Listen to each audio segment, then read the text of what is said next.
Afternoon. It is rush hour in Nashville on this Wednesday, the 19th. Yes. And just talking about some things, what I'm doing with Mel's training, and just to kind of give you some insight. One of the things that you'll notice, I have her do a lot of safety squat bar, and here's why. Because of the positioning it puts you in. It's kind of like a high bar position. But it really pushes you forward if you don't pay attention. And Mel likes to squat with a lower bar position. And so what I'm after is really ingraining of a great bar path, what's going to create the most leverage. And if you ever see her videos, you'll see that I have those handles pushed up because I want that leverage and I want everything to be tight. And then again, where it places the bar and the leverage it creates. And today especially, their bar path was pristine. So when we went to do singles, because I only have her do a couple of singles with the straight bar, because I want a bulk of the work where it's not going to have a whole lot of pressure on those shoulders holding the bar and that sort of thing, because I want that bench to really start excelling. So I think today the heaviest single was 255, which she absolutely crushed, but this was also after, doing her sets of doubles with the safety squat bar. And the takeaway from that is the bar path going from safety squat bar to the singles with the power bar that just were pristine, and more, they were identical, because I'm not so concerned about the bar placement as I am when she gets into that competition's position, that the bar path is over the midfoot. That's what I'm after with her, because that's what's going to allow her to create the maximum amount of leverage. And 255 was really easy. I expected it to be easy. That's not a max weight, but in a pre-exhausted state, the fact that it was very dynamic, that it was very deep, given the fact that she's had the hips have been a little problematic, I think this went really well. I also have one of her finishing movements is Dimmel deadlifts. And the reason why, we have to get a little more volume in the pull. And I think Mel would admit she's not much on the volume of deadlift. She's against it. But she also has very big goals. And in a lot of instances, from her last meet, she missed 182.5. I think it was 182.5, 402, right at the top. And really what it came down to was not strength, or even grip strength for that matter, but it was a technical issue that prevented her from locking that out. And so a lot of people in that instance would go ahead and go, the next meet, that's the weight I'm going to do, and I'm going to get it. Well, that's not how Mel operates. So she's up the ante. So it's one of those things where, I have to find a way the training has to fit her personality. It's not an issue of whether I think it's right or wrong. It's how, as a coach, how am I going to be most effective with the programming, and how does it also fit her personality? And that's where the evolution comes from, and why the relationship that she and I have is so important. And likewise, the relationship that she has with you guys. And I'll tell you how I know that. It's like her live video yesterday. This is someone that is investing, and it's not just in herself, and it's not just in her brand. It's in the people that she coaches. Everybody calls them clients, and that's really cool and everything.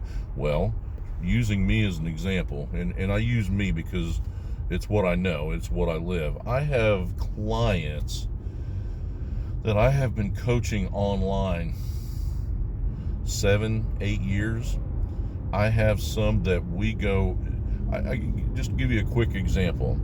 I have two guys, my two oldest online clients. One of them was powerlifting when I first started coaching him, and then transitioned to Olympic weightlifting.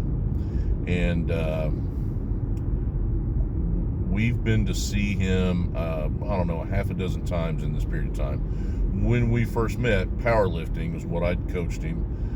He and I got to be good buddies, and he met a woman and fell in love, and who is absolutely, as beautiful as she is equally as gorgeous on the inside. I just absolutely adore the both of them. And he met her, and they had this great relationship. He talked to his father, and then he talked to me about popping the questions, and it was a huge honor for me. So you see that there's a relationship. He's gone on to have 2 beautiful daughters. It's ridiculous at how beautiful these kids are, and we've been there to see them. It's much easier. Melissa and I can kind of be a little more mobile than they can with the kids, and so we've been there. We've stayed in their home a few times and have been to meets and stuff like that. Now Thad is my oldest online client, and Matt is the one I was just telling you about. Was not far behind, and we all know each other, so it's even greater story. But Thad and he's been to my house 3 different times. Not 2018, he and his wife and their 2 kids stayed with us for a week right before Christmas and his son's birthday. And we had a blast. We spent a lot of time training, drinking bourbon. But we didn't go this past year, but the last 3 Masters Strongman Nationals, Thad has competed. Melissa competed twice, and I competed once. So we've traveled together, Louisville, Detroit, and then the year that I competed, we were in New York. So and Thad and Matter I talked to these guys socially as well. We Marco Polo each other like teenagers all the time. And so you see what I'm stressing there is that as time goes on, especially when you have a coach that is invested in you. I mean, we all want to be famous coaches and make $1 gazillion or whatever the case may be, and have a great brand, and boom, like Nike commercials and stuff. But there's a huge investment in the team, and so you see that, and that's kind of the long-winded version. But we use the safety squat bar to get back to the actual training again, to really reinforce that bar path, and we have seen that. We've seen it really come together with a better competition squat with a power bar. And I'm sneaking in deadlift volume by doing the demos as a finishing movement. Now we got to get her to pull a little more often than she wants to, and I'm still working on a scheme that I think is going to be the absolute most productive for her. But we've come a long way. Like, we had 7 or 8 weeks to train for her meet. I switched her to hook grip, and she damn near pulled 402, which would have been a huge PR for her. So just to kind of give you an idea, form, style, and technique, that's something I learned from Ricky Dale Crane, who's an old friend of mine. And we've always got to teach technique. We've always got to be mindful and watch form. But style does come into play, and more so, coaching Jennifer Milliken was really the first time where I had a lifter that needed... I have a basic template that I use, and that's what I structure the training around, and I know it works. I've coached. It's the system that I used to squat over 1,000 pounds, and I've had great success with it, and I have created many elite powerlifters with it. That said, Jennifer needed something different.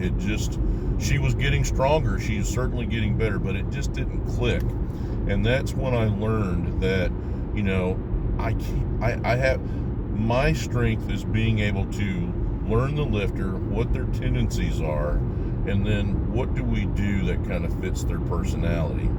And that has become something, while it was a challenge at the time, and aggravated me pretty strongly. it has been the catalyst for me looking to create even more of an individualized training cycle, and that may change from cycle to cycle, whether it's addressing a weakness or a direction that we want to go down the road, whatever the case may be. There's a lot of options there. So anyway, just a little bit of insight. I have her doing declines when she can, and I'm hoping that once the home gym is complete, we can start doing that. And I have some videos and stuff like that about decline, but I think one of the things we're going to do, excuse me, in the near future, we had several people from the team lifting over the weekend. I think I had a total of 11, and about a third of the team was running the meet, and I had all my strongman guys, and a few others were at the gym with some guys that were dropping in, and they're training for a strongman competition in May. So a lot of moving pieces there. But what we're going to do is, one of the guys that I coach, he and his wife own a gym probably about 45 minutes away. It's a pretty healthy drive, and he recently got a decline bench and started doing the decline system that I teach. So what we're ultimately going to do for his gym base is do a seminar and kind of go over the ins and outs of this particular, because it's very far removed from the typical fixed decline bench that you would find in a commercial gym that bodybuilders would use. The decline system we do is very, very different, and it's also unorthodox. And that's probably been the challenge for Mel. She's never really said it, but there are things that I do that are going to be not the norm, that I've had a great amount of success with. So, I think hopefully that in the long run, that kind of helps her expand her game as well, as she continues to research and learn and train and coach, and that ups her game as well. I mean, that's certainly my hope. So that kind of gives you a little bit of insight. It's kind of long-winded, but you kind of get some of the thought process behind what we're doing and why it's being successful. So hopefully that will generate some discussion and you guys have questions, and that, as you can see, I love talking about it. So all right, everybody have a good evening.